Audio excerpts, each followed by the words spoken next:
ciyaar kubadda cagta oo lagu soo dhaweynayay isduwaha cusub ee wasaaradda dhalinyarada iyo ciyaaraha ee gobolka Togdheer ayaa lagu qabtay garoonka Lamsey ee magaalada Burco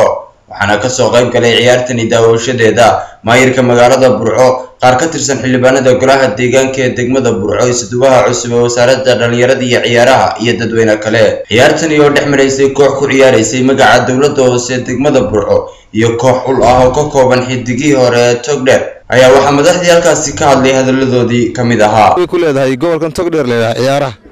isduwaha waxa looga baahan yahay oo looga fadhiyaa cusub halkii Burco ay joogi jirtay inuu gaarsiiyo waa nin xaqiiqatan marka aan nahay golaha deegaanka degmada Burco rukumada yaani maamulkaygu ku taagan kamid ah inta dabadeed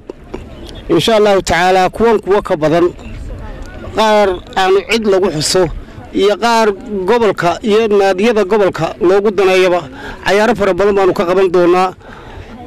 halkii uu gobolku iyo ceebtii isboortiga ugu jiray kor baan uga qaadi doonaa waxaan halkan munaasabad baan ku qabananaa laba kooxood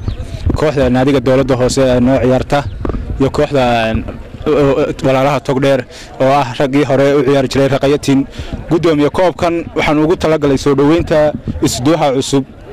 xildhibaanka oo isagana soo abaabulay koobkan ligay koobkan sumcad iyo sharafna ku leeyahay kulli degmada oo aad iyo aad nolol shaqeeyo gudoomiye isagana aad iyo aad nolol shaqeeyo kulli kooxda dhisay oo hadiyo Cabdi Farax Abdullaahi TV-ga qaranka Soomaaliland Burco.